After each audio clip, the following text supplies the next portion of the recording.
Well, it's like the Pink Floyd line, living life of quiet desperation. I mean, that just terrifies Well, that's Thoreau's quote, that most men live lives of quiet desperation. It's one of my favorite quotes ever because it's true.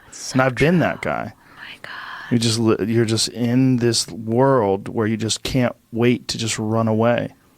And how do people get stuck there? How do you think they get stuck there? Bills. Bills, like financial bills? Mm-hmm. Right? Yeah.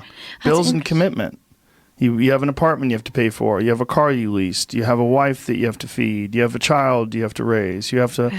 You have your mortgage. You have your this. You have your that, and that's where it all comes from. Where do you think opportunity plays into that? Well, the opportunity takes place usually when you're young and you don't have any responsibility. That's when you have your options. Well, your options are severely limited the more you gather responsibilities. Like if I had to, as a 51-year-old father of 3, married man, pays taxes, has a house and a mortgage and a business and all that jazz. If I had to quit everything now and struggle the way I struggled as a stand-up comedian, it would never work.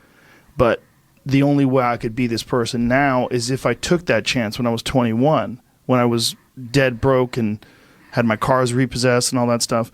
That's the only way you ever get where you want to go. You have to take a path that's dangerous, and most people want to take the safe path.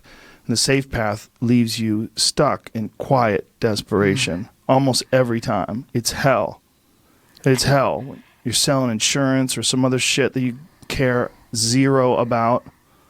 But can people just make that change? I mean, yes, look, you can, I believe they but can. you have to plan it out. The way you can change is you have to put aside enough money to give yourself a window. And then you have to have a plan. And you have to spend all your waking hours outside of whatever shit job you do planning your escape. And you have to come to the realization very clearly that you fucked up and you got yourself stuck.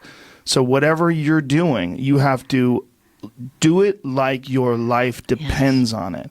And whether it is you're trying to be an author and if you're gonna try to be an author and you're working 8 hours a day plus commuting plus family responsibilities or whatever else you have, whatever time that you have to attack like you're trying to save the world. You're trying to save your life. You don't want to drown.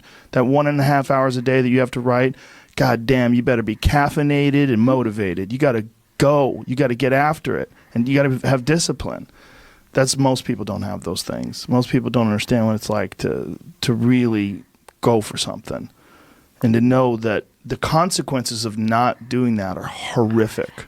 Then you're desperate and you're quiet.